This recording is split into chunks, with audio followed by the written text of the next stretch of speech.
and on social media platforms.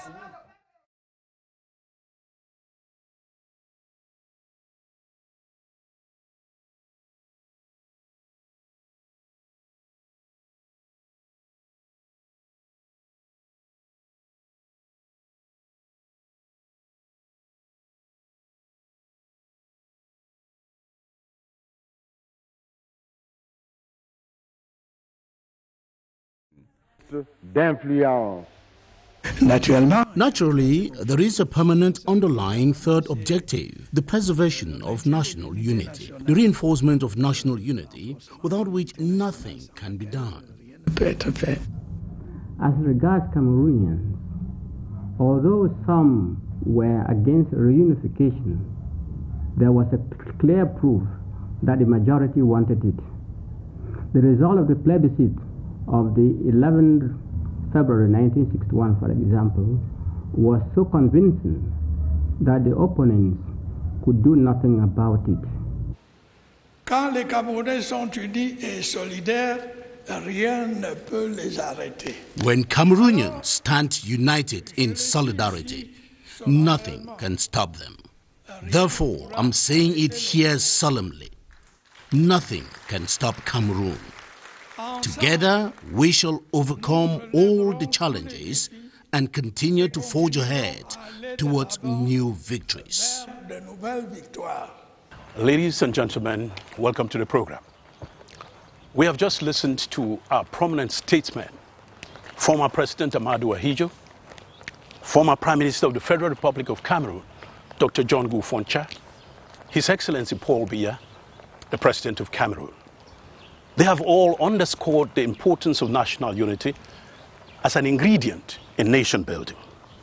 We are today, May 19, 2020, the eve of our 48th National Day. On this very unique and important occasion in the life of our nation, we are presenting to you a special program.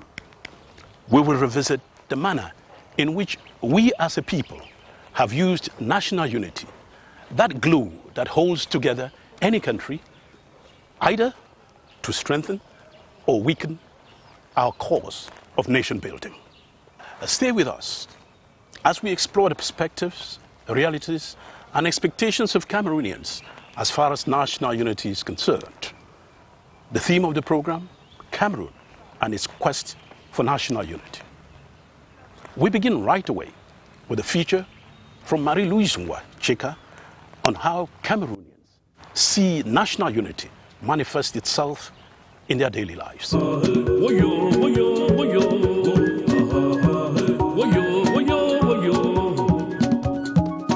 A variety of reactions, responses and opinions we get as people address the issue of national unity. Yet in spite of the varied views, there is unanimity in acknowledging that Cameroon is a decentralized unitary state, from the merging of two hitherto independent units with diverse cultures and linguistic backgrounds. Cameroon being this country that we have, we should really practice and protect the national unity that we are crying about. It's a very good thing, and the government has been doing everything to sustain it.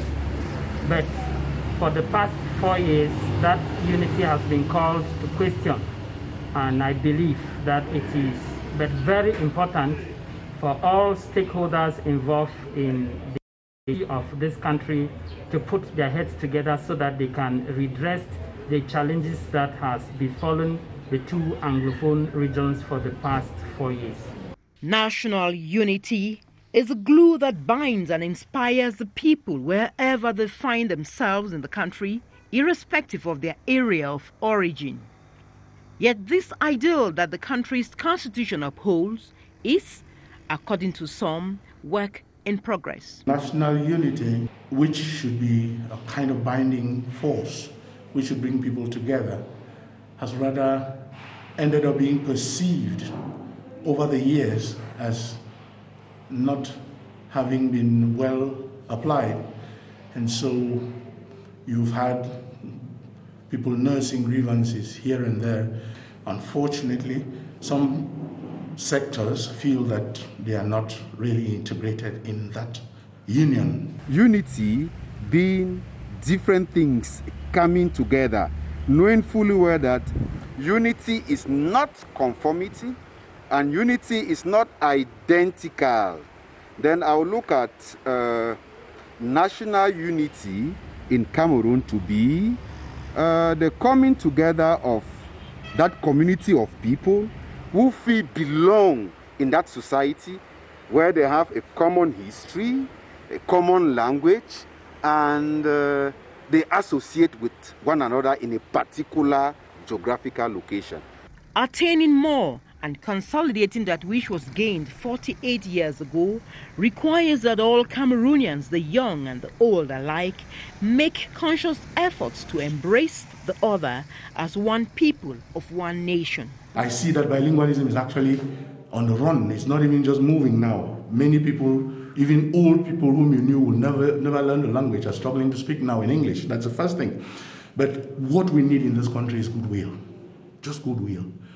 This nation was created on some ideals, and those ideals should be respected and everything kept at par so that each person should see himself and feel like belonging. This structured, all-encompassing approach most millennials hold is the answer to the strain that the nation has witnessed in the past 4 years. I believe that every Cameroonian has a role to play in building the nation. So the national unity is actually what integrates us together and give us that feeling of oneness. Though there are lapses, being a Cameroonian are very comfortable that we celebrate this day together.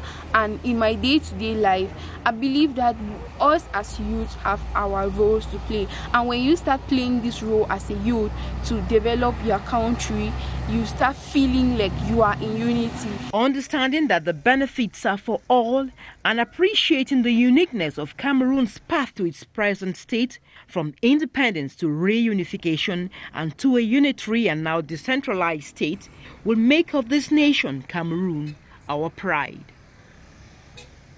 1972 met me when I was already in the teacher training college in PATYCHOU then. And I was pursuing to do the teachers grade 2 exams. Within that period of exams, we had to do 5 years in order to become grade 2 teachers.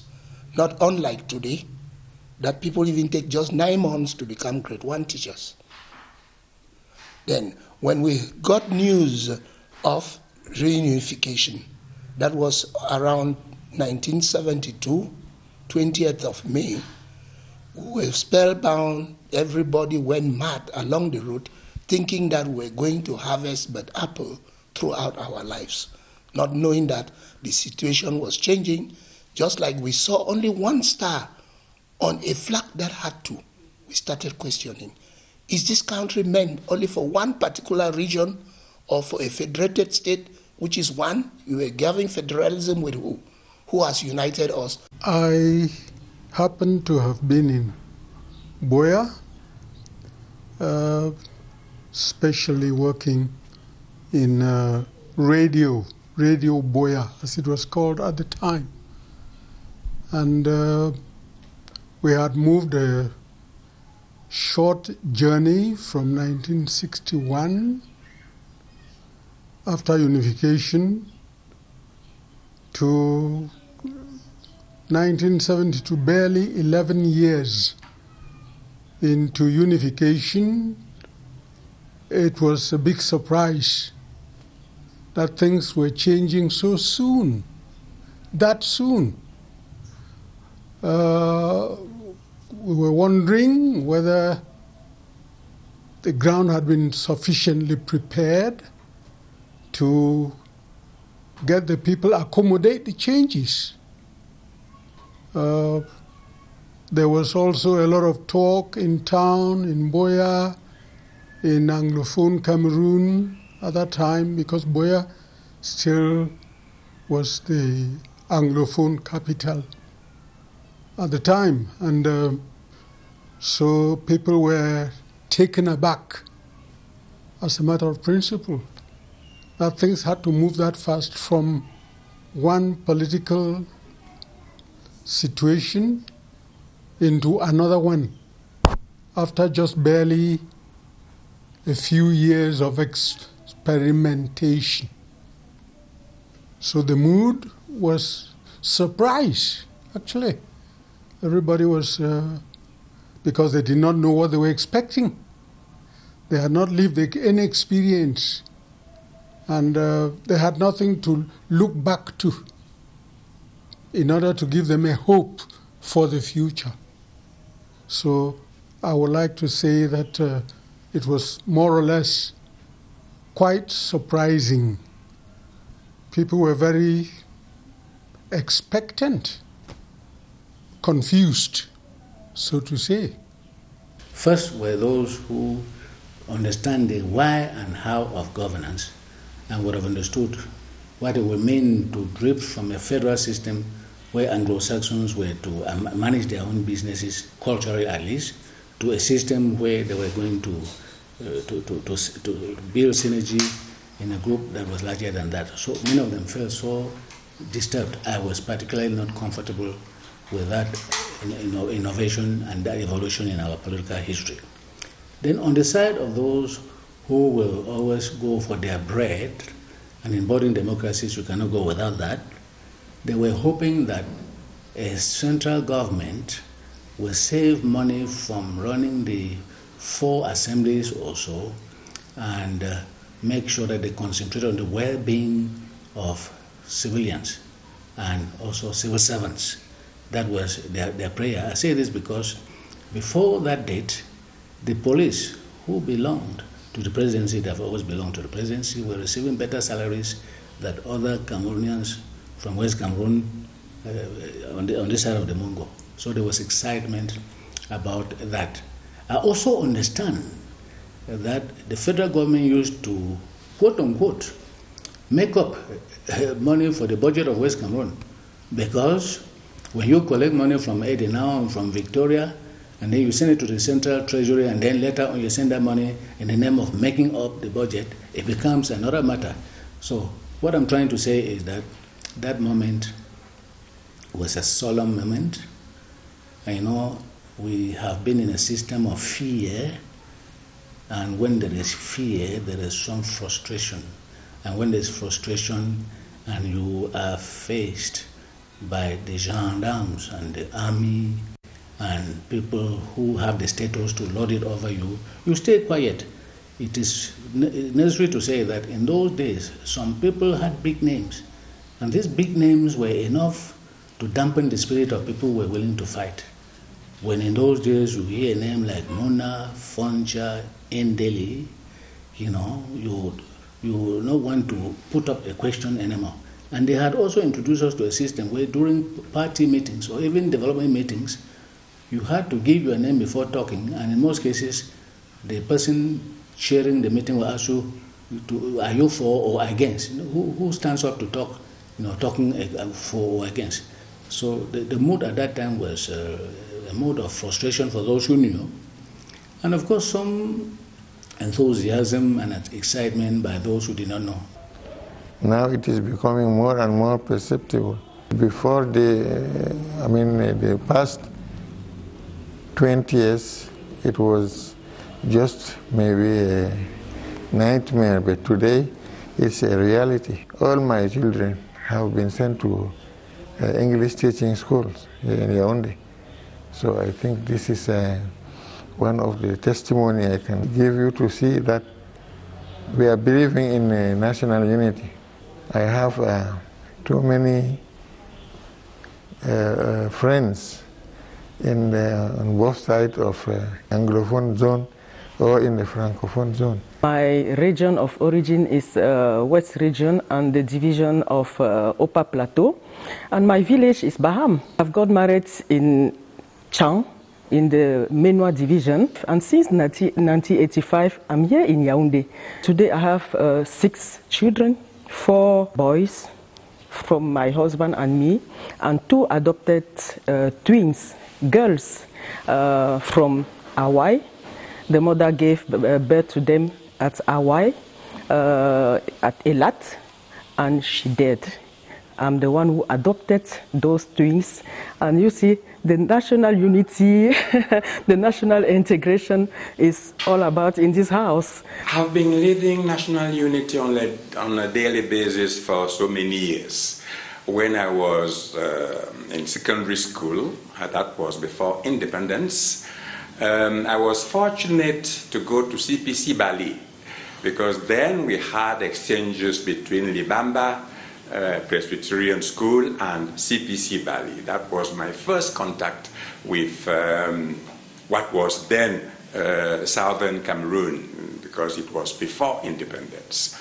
I may just mention the first day I went to Abwenshe. Abwenshe is in Dongamantu. That was the first time a governor had reached that area. In fact, we had to walk right to the place and cross that river after Akko, for those who know the place. And we crossed it on a rope like this, from one bank to the other. And when I went there, I told them that the next time I'll come here, I'll come in a car, and you'll see a car for the first time, because you are my brothers and sisters and children. And the day I did it, 5 years later, that was a real joy for me. The first and maybe the major challenge in my heart, and I'm praying for that every day, every night, every morning, is the real unity of our country through the pacification of the country. We have just heard in that feature and testimonies about society's perception of national unity, that national unity does not operate in a vacuum. We have with us here to throw more light on those items, Mr. Tewi Lamif. You're welcome. Thank you for having me. Give me your reading of the fact that society is the arena in which national unity is constructed. Well, from the future you made reference to, one thing is clear: we are different. We are always different, and we will always be different. However, this shouldn't be an obstacle. It should be an asset. And therefore, the society is the arena par excellence for the measure, for the reflection of unity. And there are key elements in the society which depend on how we act and interact with each other, which can have an impact, an effect. Would education be an enhancer of national unity in your thinking? Education, yes. It's a key element. It's a key ingredient through which this unity can be manifested, measured, and consumed.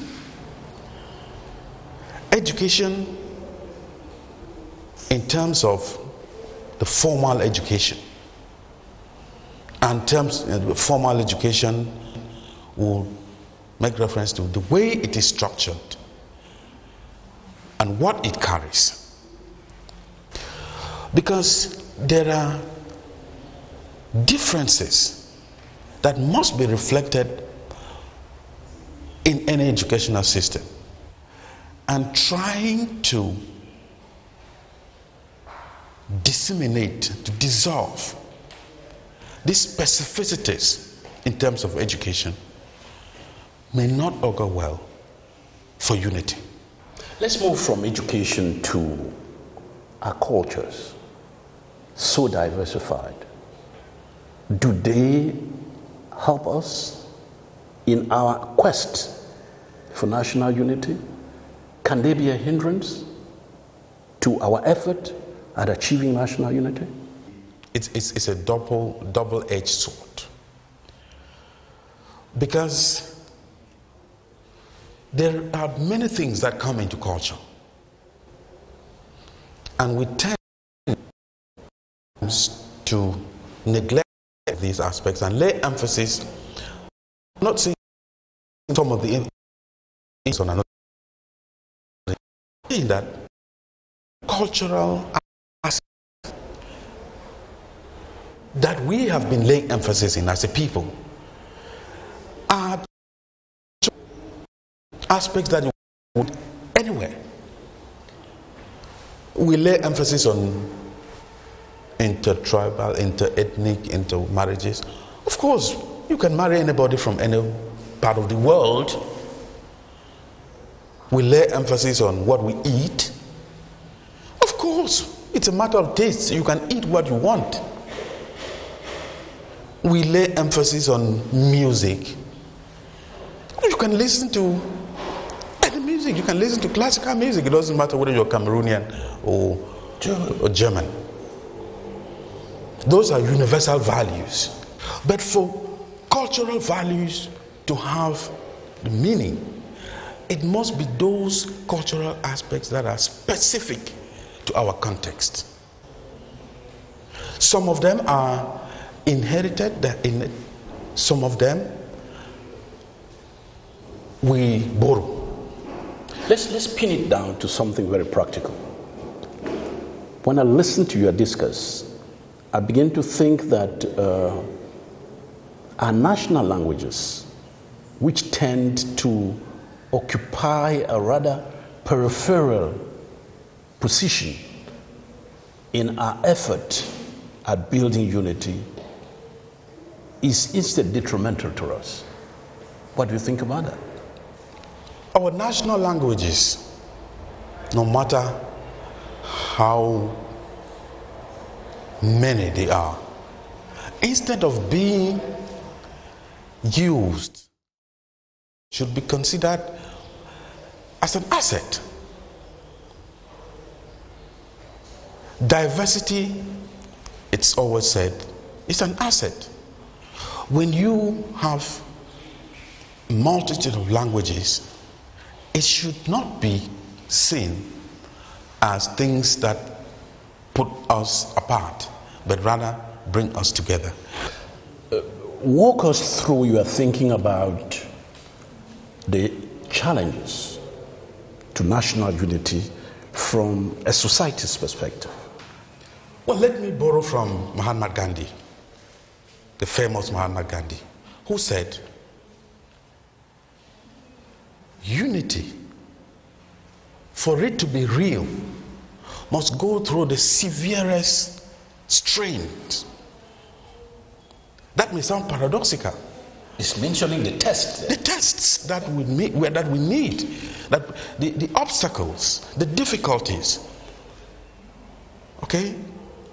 And to cut it short, whatever the difficulties, culturally, socially, politically, economically, they would have an impact on our unity. But from my point of view, the fundamental element, no matter the obstacle, that can direct the way forward in terms of unity is verity. Because unity without verity can be considered as a conspiracy. And verity here we're talking about being truthful, being honest, addressing issues as they come without necessarily giving any coloration whatsoever. If somebody's point of view is not yours, that person should not be ostracized, or that person should not be considered as being an opponent to unity.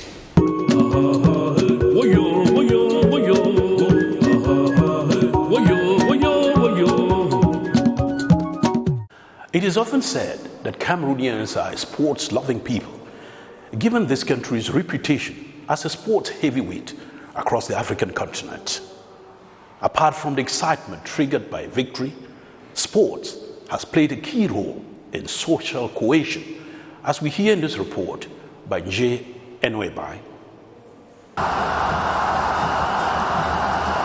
Sports along the decades has been preponderant in consolidating the ideals of unity and integration. Generations after generations, Cameroonian sportsmen and women have been able to endear themselves in the hearts of their compatriots, courtesy of their impressive performances.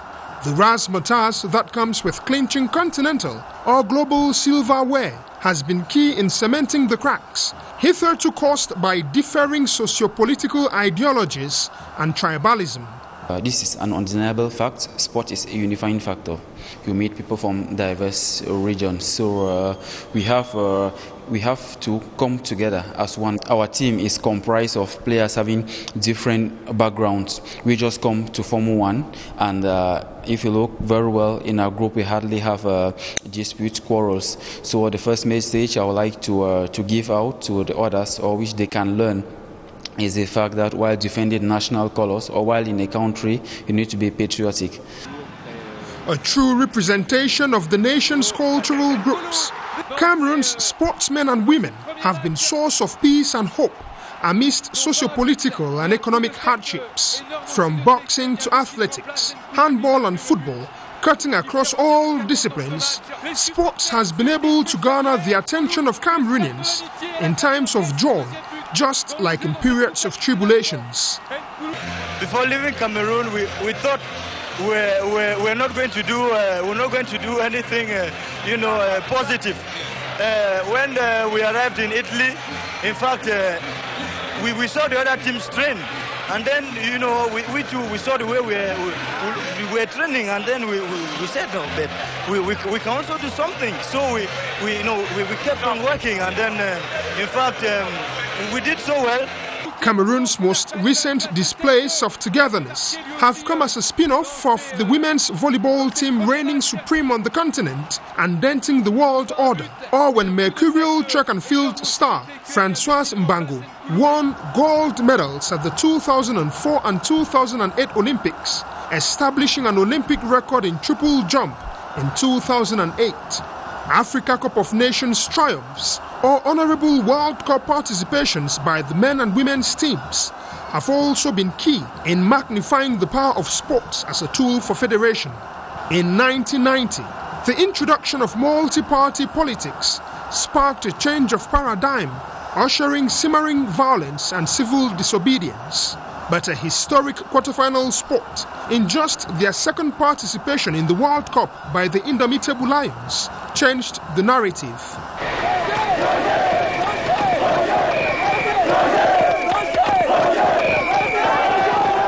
It was something very, very great for us, to be back in the country, and I think for me.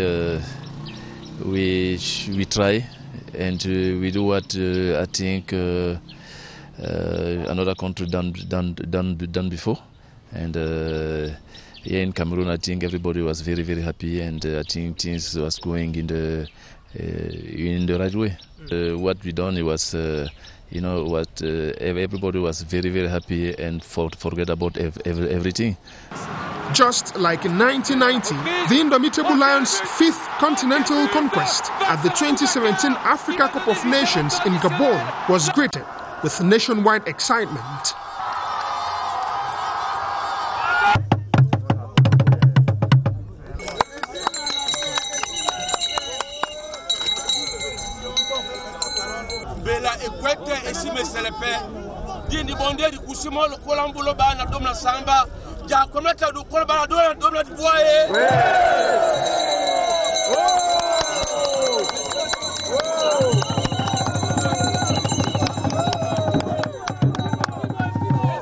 In the northwest and southwest regions, troubled by a socio-political crisis, fans thronged the various avenues in a delirium of joy.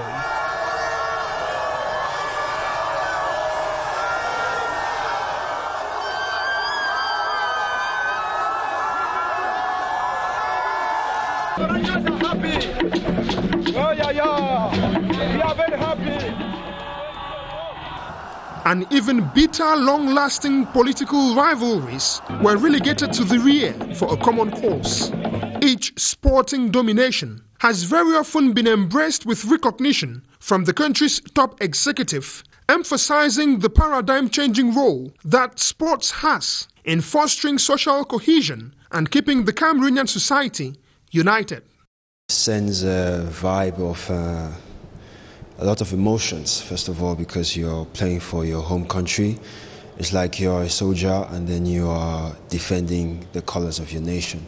It's a huge responsibility, first of all, and it's also an opportunity that is given to a person like me to be in a position to bring to the limelight or to the spotlight the country and 30 million people.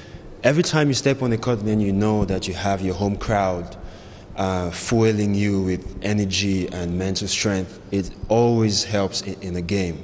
The game becomes easy because you know that you have backup from at least 5,000 fans watching you and then millions watching you from home.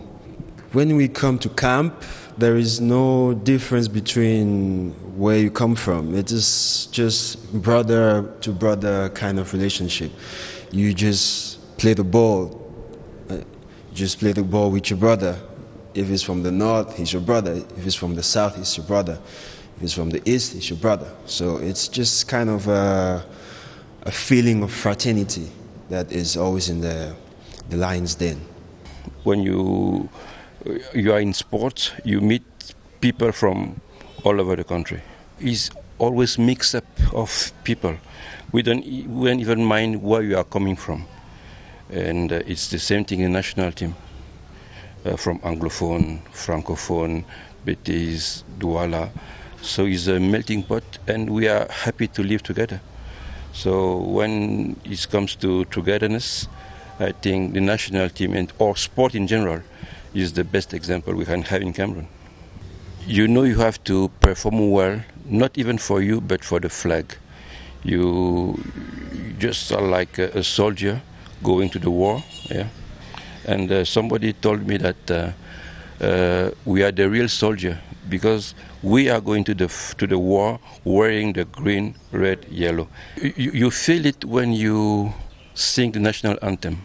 The first and the second time I played with the national team, I was still crying. But after the national anthem, you have to go for it. You have to play, you have to concentrate to the game. But once you hear the national anthem, once you sing it, you feel like, wow, I'm in. Sometimes, okay, you cry, but because the emotion is so high, so strong, it's just like that. As we've just heard in that magazine and the testimonies, young people all over this country are showcasing talent through sports. The contribution of sports in nation building is a very important one. One of our staff who has been working with people in this domain and who is going to help us understand better the role of sports in nation building, in national unity, Joe Chibomke Kalabupse. He will be talking with us about what he has seen and observed among these men and women of sports. Joe, you're welcome. Thank you, Emmanuel. You've just followed the features, the testimonies, a lot of good news for Cameroon. Yesterday was football. Today we are hearing more achievements in basketball, in volleyball. What is it that make these young people click? And how do they integrate into what they're doing the fact that they are children of one fatherland? In my following what we watched, it makes me relive my days in sports. That effervescence that one felt running sports commentaries and how Cameroonians rose up in unison to acclaim achievements by their national teams or clubs that represented the country in every field. I remember there were times you would be somewhere out of the country, far away Australia, At 2 a.m., the entire country was up, and they were following the indomitable lions, the Olympic selection, in a match against the Spanish Olympic selection, which initially was going against Cameroon, and the boys had to turn the tides around. The echoes we got from home that morning, we did not sleep, just because of the magic of sports.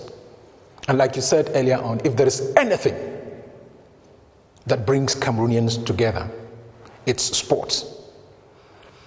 Joe, when we listen to many people recount these experiences, we want to be skeptical, maybe a bit cynical. Sports, as we've all known, and entertainment in general, builds stars and stardom. It's more individually driven, we think.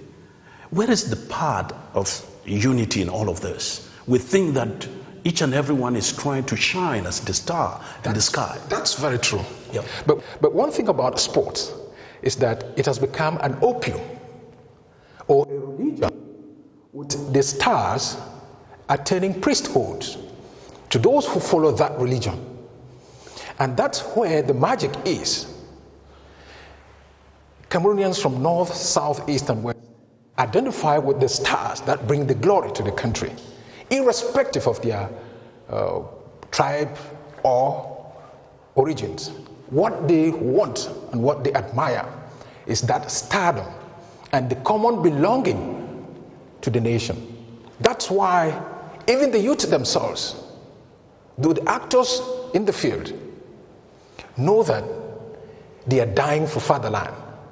And when you see the input of each player or each athlete, you would get comments from all over the country. Let me tell you a small story. Good. Even today, people call me to talk about sports in this country, the stars of yesteryears, because people still continue to debate. Remember, in 2017, when we won the last Nations Cup, which we had, the goalkeeper, Fabrice Ondoa, as he grabbed the trophy, the first words that came out of his mouth was, "We are dedicating this trophy to the youth of the Northwest and Southwest."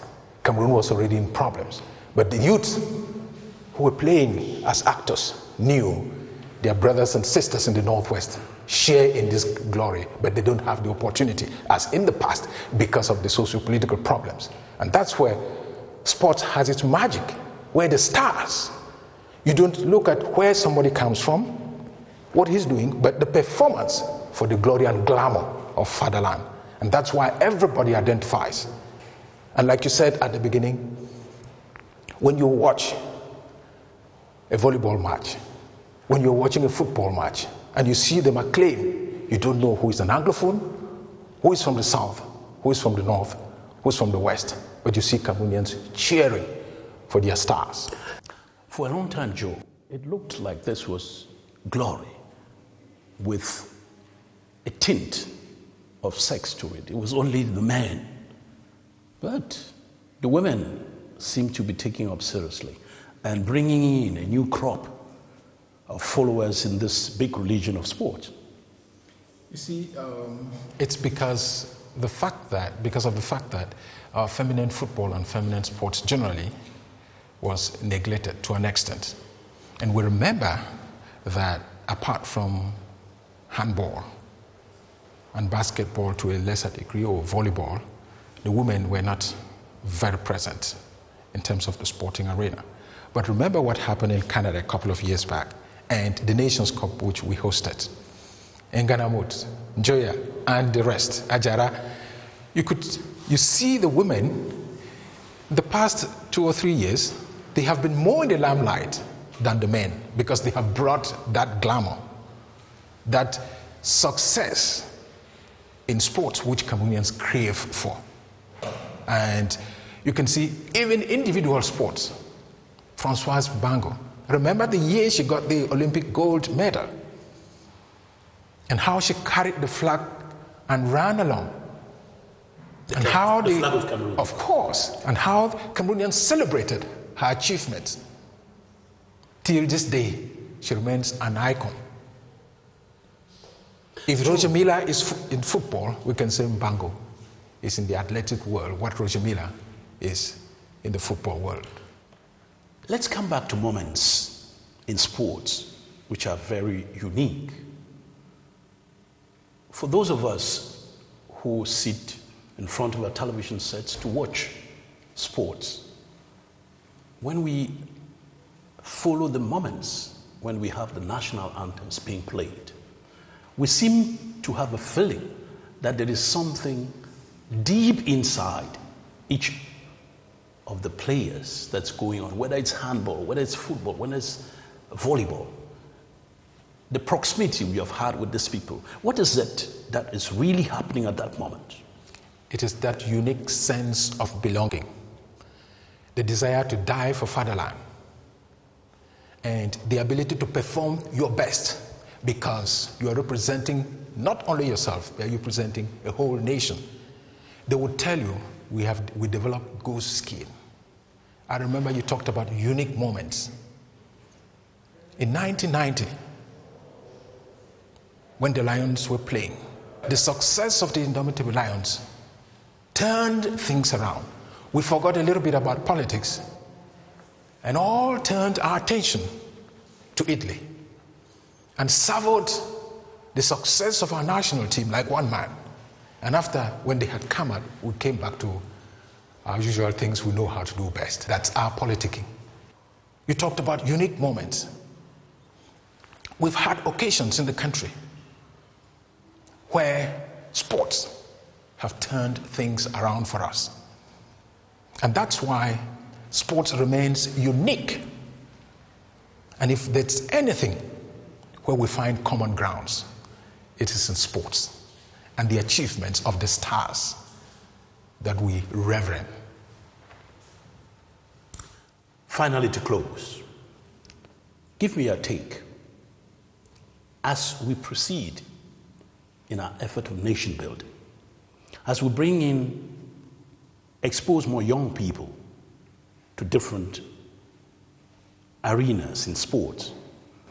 Do you think that the actors on the ground are feeling more and more the pressure, the love more than anything else to deliver for fatherland than to deliver for self? It used to be more in the past than we have today. The financial benefits of today have overridden some of those preoccupations of yesteryears. But that notwithstanding, there still remain that commitment in each player who has the opportunity of defending the national colors.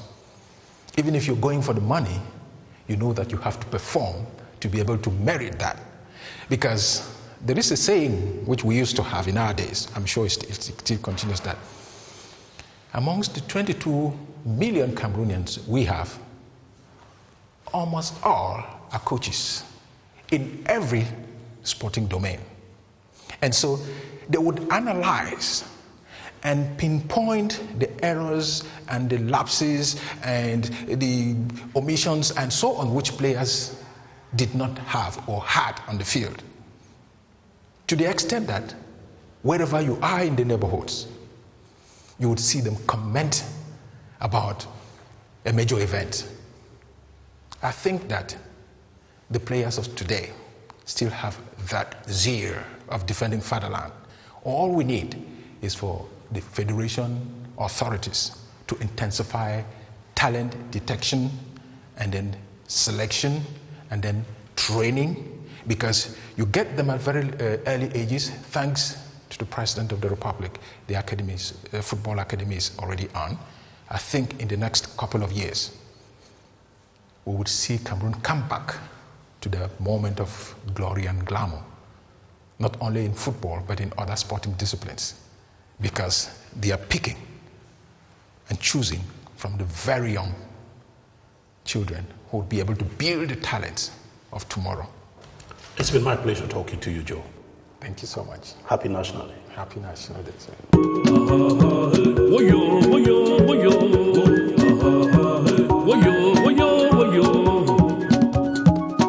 National unity is the thread that holds any country together. The army is one of the state institutions that best illustrates this assertion. Fonka Bobena reports that Cameroon's army understands purely well the need to obtain results, but above all, the need for any such victories to promote national unity. They live and die for it, a strong and united Cameroon. For many, Cameroon's defense forces are unarguably the seamless specimen of the republic that upholds the tenet of national unity. Over the last decade, this has been tested on various battlefields. Each time, the nation, Cameroon, faced a threat. The army responded.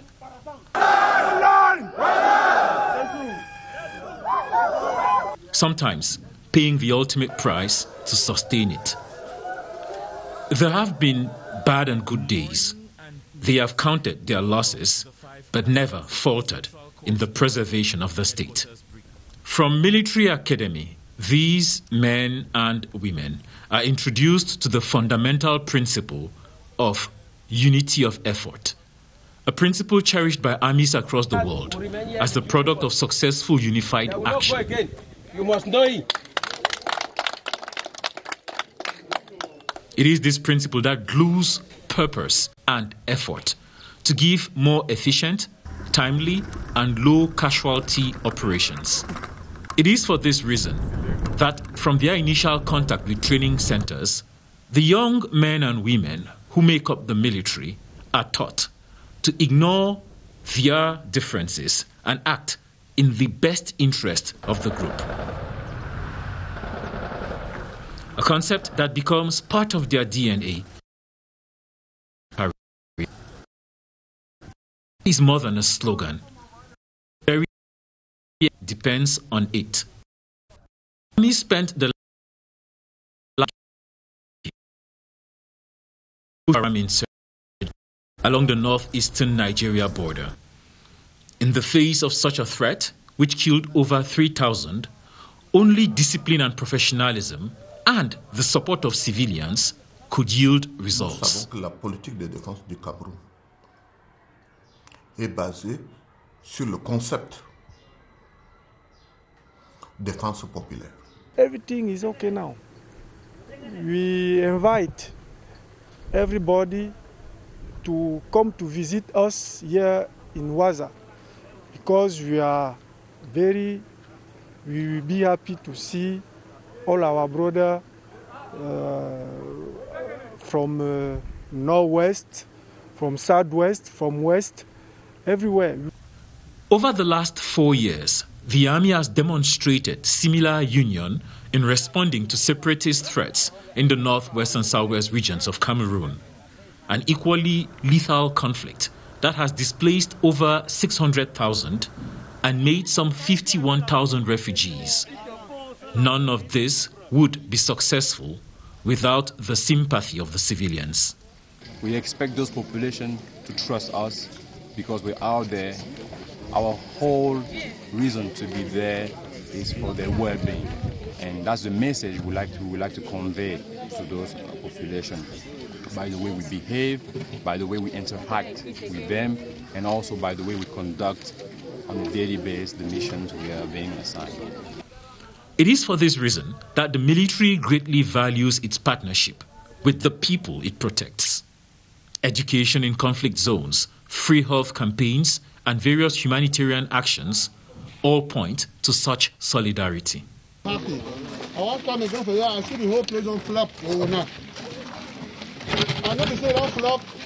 Cameroonian military down the years has demonstrated a mastery of the concept of unity in diversity, bringing together different parts, not just for physical, cultural, linguistic, religious, social, or political tolerance, but using this strength to sustain the whole Cameroon.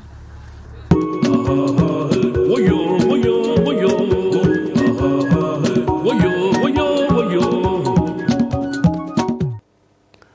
report we have just listened to shows to us many different things, the many different activities our army is carrying out in different parts of this country. It's also a commitment that the men and women in uniform bring to the work they do in spite of the difficulties. To throw light on what the army represents to the country and its place in terms of building national unity, we invite George Wane. We're going to examine with him how the army is helping this country to stay together. George, you're welcome. Thank you very much, Emmanuel. Tell me, once we move beyond uniform, beyond weapons, they are human beings, our own brothers and sisters who are putting their life on the line to protect us. What is it in terms of the feeling that you have for somebody who accepts such a sacrifice for others? I may not be a military specialist, but we have the observations we were able to make along the years. We've seen men and women in uniform actively participate, not only in nation building, also in territorial sovereignty and keeping the unity of our country. Sometimes we feel for them. Somebody said that they spend sleepless nights so that we can have our own nights peacefully. And so it becomes a sacrifice that people take up, a profession that is so challenging, that is so daunting, and yet they are happy to do what they are doing. That in itself is an element of patriotism. In fact, they are selfless warriors. Okay, I'm putting the word warrior in quotes, because they go through thick and thin, even from their training right down to what they do on the field. So when we see them, I think the first thing that comes to mind is their very credo, honor and fidelity. Honor, fidelity to the nation. Without an army, I can't even imagine a country without an army, but I can also imagine a country with an irresponsible army. So in our own country, Cameroon, we have a strong army. I think we need to praise them. We need to give them the reward that they deserve for staking their lives so that we can be alive. Tell me, when we look at our army and its deployment on different fronts, on the far northern front with Boko Haram, somewhere around the east with the incursions from other neighboring countries, and in the northwest and southwest regions, it is a deployment that is overwhelming in terms of how many fronts we're working at the same time. What does it take to lead such an operation? What does it take in terms of motivation to do this? Yeah, the first thing it takes is a vocation. That you must know what exactly you are going in for. So the first thing is on the individual, the soldier. I prefer to call him the soldier, who is on the ground. Is he motivated as a person, as a defender of a nation, as the defender of a people, as a defender of a sovereignty and the unity of what he considers to be his fatherland? That's the first motivation. The second motivation is probably from the hierarchy of the soldier who is himself motivated. What is on the ground that will make him stay firm to keeping the peace in his country? You just mentioned Boko Haram in the northern parts of Cameroon, in the eastern border, and then northwest and southwest. These are people, when they go on the front, they know that they're either killed or they kill. 3 units to 5 in the army. So that spreading them out into the different regions, command regions, is already a beautiful motivation. It's not, it is decentralized. What is that our army brings to us as a nation? Yes, I think I love that particular question because we have an army. It's not an army that is stagnant. The Cameroonian army today is really the pride of Cameroon. Remember, the President of the Republic has constantly congratulated them on the beautiful job that they do on the ground. The pride of Cameroon today is still the army because of the things that they've been able to do along the years. For one, defending the territory from foreign incursions like we have Boko Haram. Two, ensuring that not 1 inch of Cameroonian territory goes to another country. We have the Bakassi issue, which you just raised. It's part of the diplomatic side of it. You also had the military strength that backed the diplomatic strength.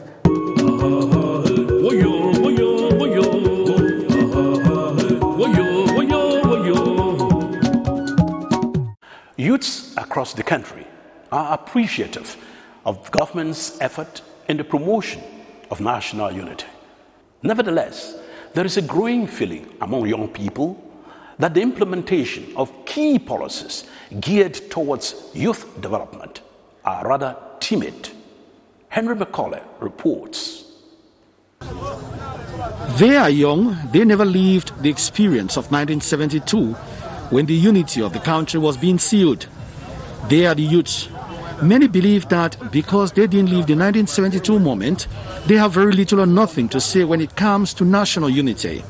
Many young people do not subscribe to this view. They say knowledge acquired from history books, traveling to different parts of the country, and living with people from different tribal and ethnic groups have given them the opportunity to have a better perception of national unity. People live together. People from northwest, southwest, all the 10 regions of Cameroon. So we are one. As I'm a taxi driver, we are so many of us here, people from north, south, east, west. So we are living together. So it's good. Many will say national unity does not exist because of one reason or the other. But I think in the general perspective, if we look at the society, I think national unity does exist, but it needs to be fortified. Some young people might be a little frustrated at times with the way national unity is being implemented. We are not yet benefiting from that, but I do know a lot of people here are actually trying to live their life in that kind of like this unity amongst us. Let me say 40% of the population is actually living in that atmosphere of national unity. When national unity is discussed, young people hold that focus is always put on intertribal marriages, dressing and food. They admit that it is important, but more important, they argue, should be policies that have to do with the enforcement of national unity. It should be reinforced because it's already existing, so the government should reinforce it. The only problem is that maybe from at the top, it's not really being shown or reinforced. So they should try to make more things that can bring forth this national unity. They should increase their rate of employment, development. At least they should preach more about peace, showing Cameroonians the need to live in their country.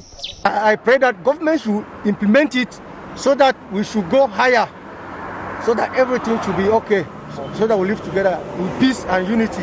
There are some gaps and some loopholes that exist in terms of, I'll go back to the southwest region where we are precisely. We know the problems that we are going through. I think it has to make people feel at ease, make people feel that they belong to Cameroon. Cameroon is not only about the northwesterners, the southwesterners, it also cuts across those in the west, it also cuts across those in the far north. So I think it has to be fortified to make sure that I, from the southwest region, feel belong in a country like Cameroon. According to people, if these policies are fully implemented, national unity will be more of a reality than a slogan.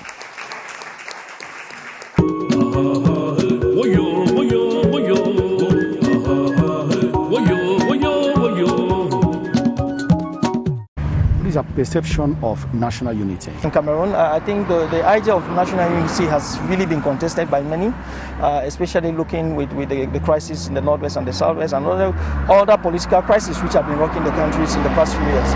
I believe that national unity is one of the strongest and one of the biggest values that need to be promoted, to see that every Cameroonian feel inclusive, every Cameroonians have the idea that they can accede to the highest office. I believe when there's inequality, the idea of national unity is questionable. Do you think national unity is real?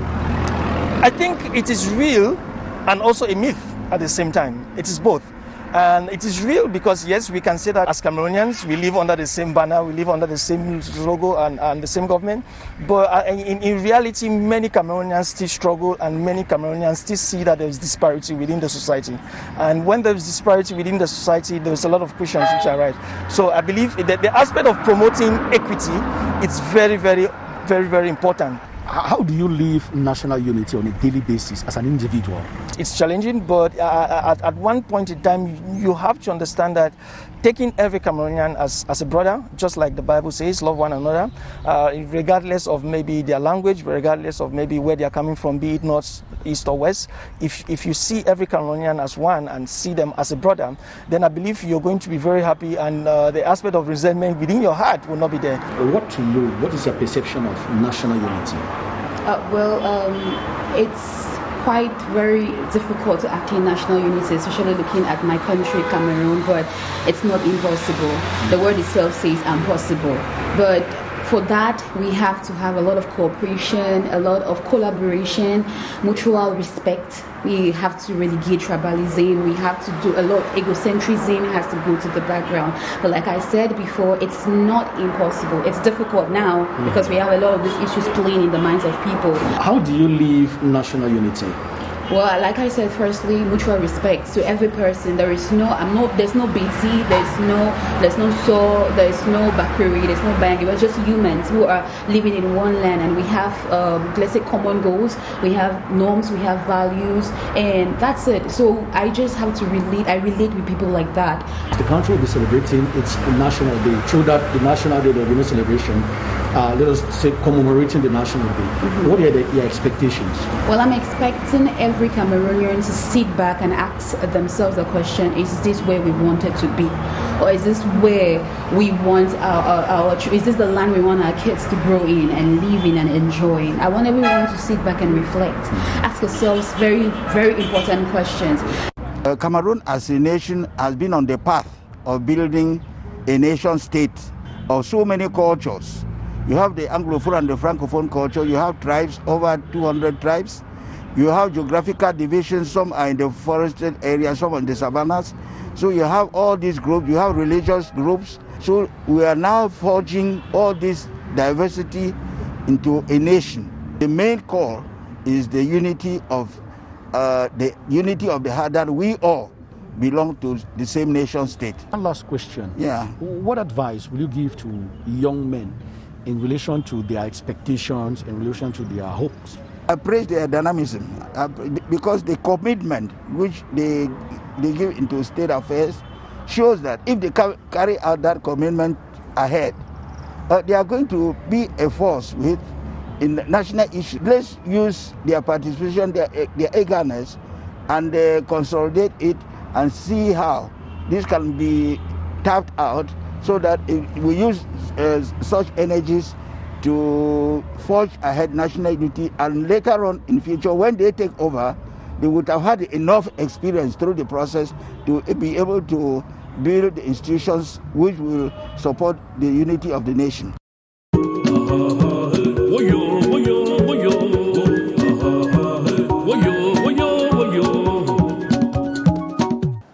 We have just listened to the testimonies that conclude that package on youth and national unity. We've heard lots of voices, and in those presentations, we have seen a very buoyant, a very active group of young people in this country. To talk us through how young people see their place in the project of national unity is Madame Ayimbile. You're welcome. I'm honored, thank you. Let's begin very quickly from what we have seen. Young people who are very active, doing many different things. What are the expectations as far as national unity is concerned? Permit me, sir, first to thank you very much for inviting me on the set to talk about this very, very critical component of our society, the movers and shakers, as we saw in the documentary that just went on. They are the ones on whom national unity as a pillar, they are the pillar on which national unity in our country stands. They can decide that national unity grows today, and they can decide that they'll break it off. You're seeing already what is happening in a part of our country where some of them are protesting. They are not happy. Just a little bunch of them, but they have impacted everything that concerns the development, the management, the growth of our society. So definitely it's a very important topic. I would say even the most important, because as you know, there is a saying, the future of every country lies on its youth. So talking about them is a very, very critical subject. Now, as regards their expectations to national unity, the expectations may not be directly linked to national unity, but one thing leads to another. Youths today are the majority of the population in the country. Now, I read somewhere, for example, that one out of every 4 people on planet Earth is a youth. 9 out of every 10 young people is a youth who lives in a developing country. Now, 1 out of every 3 young people by the year 2050 will be a young person who lives in an African country. Now, that already tells you that we have a booming and a growing youth population. And by 2050, by 2035, when we're moving towards emergence, these young people will be in their numbers everywhere. So definitely their expectations are huge and high. You know very well that when you're employed, if you have a good job, you're happy. You will interact better with your friends. You will interact better with the rest of the world. You will, talk about your country in a more positive light. When you are involved in the decision-making processes, when what you think are your feelings or your needs are being considered or taken care of, definitely you will have that energy, the energy you just saw in the documentary, to move on forward with. That is a point which is of interest to us. Yes. Do young people, in their numbers as they are, feel that in the project of national unity, they are being told what to do, they are being talked to, and there's very listening and very little of involving them in what we are doing? Definitely, definitely. Of course, we can't have statistics. We don't have statistics on which to base some of the analysis or opinions we do, but we are informed people, we read, we observe. If you have a good majority, a good portion of the society that is made up of people who are not involved in the management, directly involved or involved to a greater extent, definitely they will feel left out. So youths feel left out to a certain extent. That is why they are crying out for more employment opportunities. And thankfully, we have a government who is responding to these demands. You have, I think I heard on the radio the other day, the Ministry of the Public Service who is offering over 3,000 new jobs. This will be for those who are between the ages of probably 25, 30, and even 40, because we shouldn't just limit the age bracket of our youths from 15 to 35. I'm sure even those who are 40 are also youths. Now, the government is working towards that. You have many of them who have been employed in our defense and security forces. You have many who are doing well in the cultural domain. They are coming up with great songs. Yes, they are, but then because of their numbers, the opportunities are not, there is a mismatch between the employment opportunities and, their needs. As you speak, that they are not just sitting down and complaining. Many of them are trying to each their way into different sectors, politics, economics. Yes. The recent elections can talk a lot about that. Definitely. During the recent elections, we had youths as young as 29, 35, 29, 35, who are today in the National Assembly. And they aren't shy at all, because during the last session, many of them took to the rostrum to raise concerns of national issue, burning issues concerning our nation, concerning what is happening in the far north, in the east, in the northwest and southwest regions, and even concerning the COVID-19 pandemic. They wanted the executive members of government to give them a definite plan of action on how they are dealing with all all those challenges. We have a few who are, portraying the country in a very negative light, but most of them are doing so, shining quietly in their different corners and different areas.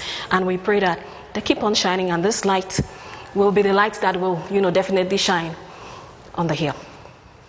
It's on that high note that we end it, and thank you for coming.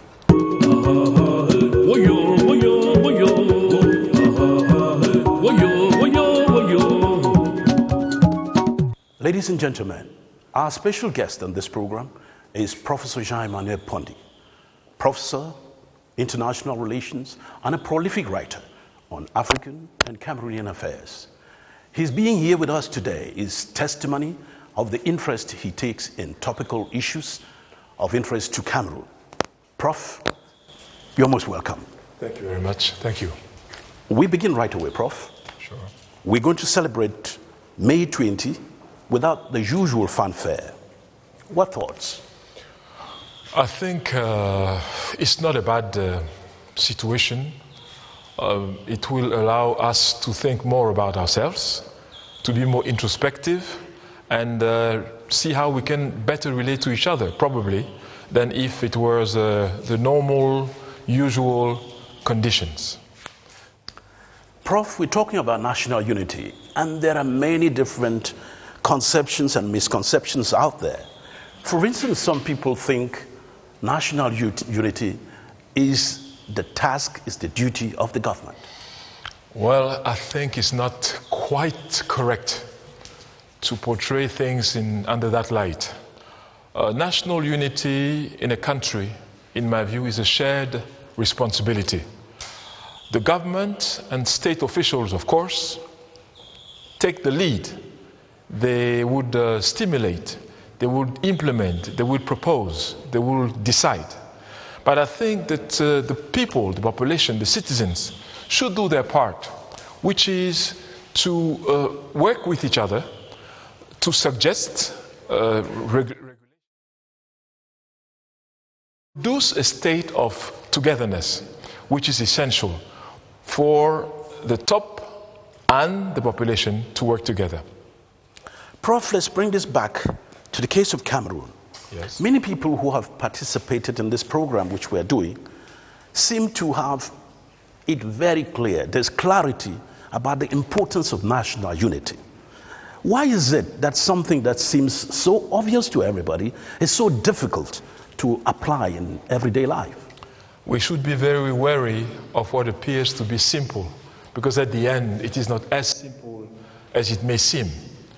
The mere fact of repeating something 100 times, 1,000 times, does not make it comprehensible. National unity is a complex phenomenon, and it depends on where you stand. It depends on what your history, personal history is, your communal history is. So I think when you put all this together, it makes for a difficult concept to understand. Nevertheless, it is crucial to have national unity as a basis and as a vision for a country to move forward. I don't know of any country which has evolved positively in the midst of chaos, of a total situation of unlawfulness, and I don't know any country that has been able to evolve under such circumstances. Therefore, it's important for us to stress the necessity for national unity as a good, a public good for all of us. We will enjoy it, and the fact that you are enjoying it is not depriving anybody else from it. So I think it is a plus which must be gathered, which must be rekindled where there's problems. Prof, on the strength of what you just said, what is your evaluation, as exact as possible, of where we stand today with our national unity? I think we have to acknowledge that there's been some kind of decrease in the level of the consciousness of national unity, unfortunately. If you compare it to maybe 10 years ago only. This doesn't mean that it's something that cannot be recaptured. And I think that the circumstances of today with the difficult economic situations, with tensions and insecurity rising, make it more easy for those who are troublemakers to actually portray stories of national disunity as an alternative. I don't believe, and I haven't seen anywhere around the world, disunity as a positive alternative to unity. So therefore, I think that it's important to say that in Cameroon, there have been a few problems of late, but also there have been interesting responses to that. The fact of the matter is that many Cameroonians, I would say the majority of Cameroonians, feel that they belong to the same country, they have a common future because they had a common past. And that is, I think, what is most important. Now, how to make sure that this is stressed even more than today is actually the question. Prof, can we, from this discourse, put our finger on some of the areas where you think we as a people are lagging behind in building of our national unity? Yes. I think, first of all, in our curricula, the way we train our children, because national unity is a constructed feeling that comes from consumed knowledge, which comes from your training in school. I don't think that we do enough in terms of instilling that notion into every child who is Cameroonian. I think we need to review our curricula to reinforce that. Let me be more clear. When you take a Cameroonian today, how many Cameroonians have gone through the 10 regions, seen them, been into these regions? Few. And yet you have people who know their village, 1 or 2 big cities, and they talk about Cameroon as a whole. And I think there's a problem. Because once you've been through the 10 regions of Cameroon, you are a different person. And you talk about a different country because your perception of diversity is positive. The more diverse you are in today's world in the 21st century, the better your chances are to make it. Let us look at other issues which are also of interest, particularly what is happening in terms of our approach. Do we have a constructed approach, you feel, of how to develop and, as you put it, harness national unity? Yes, I think there is. There was even a whole conference in 1988, which was organized by the Ministry of Information and Culture, which used to be a structure that doesn't exist anymore. 1988. And the main theme of that colloquium, which spread on many days, was the national cultural identity of Cameroon. So we cannot say that nothing has been done. Much has been done already. But what we are saying is that despite that reality, there is a need to further work on that. Now, I talked about the curricula, but I'm also talking about the attitudes. We must strive to have more justice and equity. The people must feel more justice and equity. Even if it exists, it's different for someone to feel it. We must make sure that because it exists, it must be felt by the people. So therefore, it seems to me that we must work more on that. And I think the national media are working towards that. But also, when you go to the stadium, you must see that when you go to places like museums, because a museum is a good place where everyone should go to in order to have a resume of national unity in 1 or 2 days. If different classes, if different generations go to the museums, for instance, as a prerequisite for their graduation, then we were sure that at least they have a synthesis of what national unity is all about. And now we must also take as a positive distinction for Cameroon to be part of different major international organizations as member. I think there's only Canada that is in that situation. But Canada has less than us because we are members of La Francophonie, we are members of the Commonwealth of Nations, we are members of the Islamic Organization, Council. So I think we can use all those different arenas, fora, to project the Cameroonian singularity, to project the Cameroonian story, to project the fact that our country is a worldwide laboratory.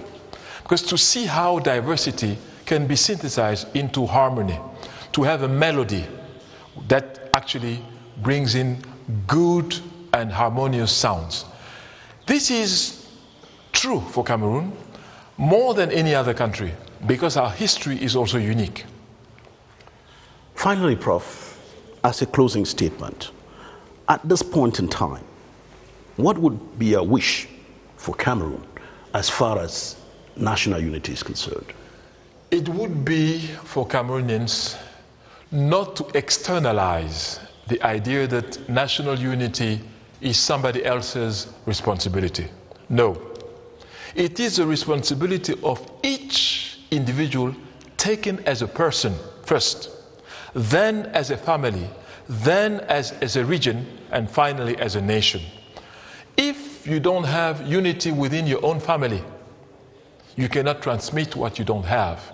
That is as clear as possible, as it could be made. Now, I think that we must construct unity which is the peace with yourself. If you're not at peace with yourself, you cannot bring peace to anybody. So we must therefore work knowing that it is an individual responsibility first. And then it is a communal responsibility. I repeat, where there is justice, where there is equity, peace and national unity will follow. Having said that, we must not ignore the fact that there are entrepreneurs of conflicts. There are people who actually take benefit in the fact that there is conflict, that there is disunity, that they can sell arms, that they can get richer because there is chaos. We must not ignore that. We should not be naive as to think that it is not true, because it is unfortunately the truth.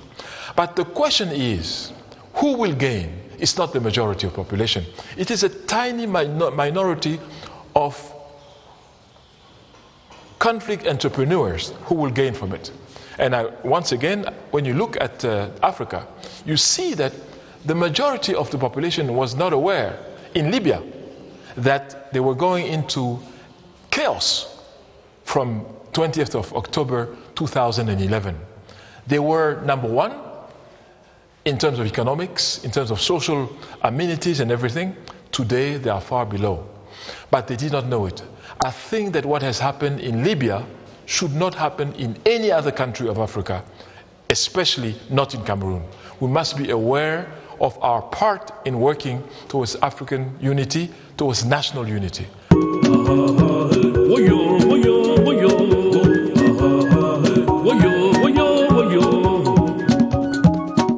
Ladies and gentlemen, it's on that note of hope and caution, in the words and thoughts of Professor Emmanuel that we end this special program on our National Day. The tales, the fears, the hopes, the wishes, the celebrations that we have heard all through this 1.5-hour program are a testimony to the fact that national unity is at the core of our existence as a people and a nation. Tomorrow's Cameroon depends on what we make of it.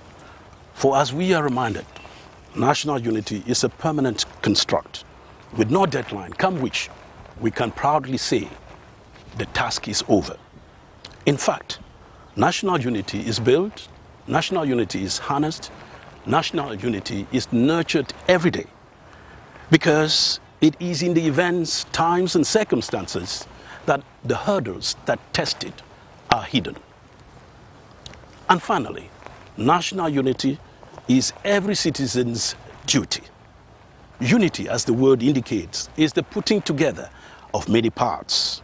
So, no single individual, no matter how intelligent, how determined, how patriotic, how powerful, can build national unity on his or her own.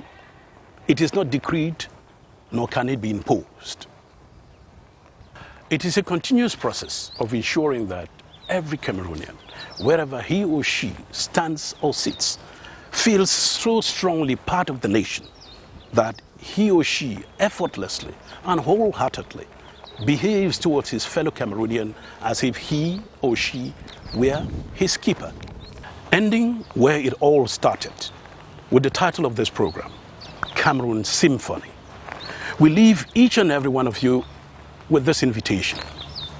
Pick up your drum, your xylophone, your trumpet, your flute, and play notes of justice, fairness, equity, and love for fatherland, so that you can produce a melody for Cameroon that unites all its children, wherever they may be. And it's on that note that we call it today on this program. Thank you. Good night.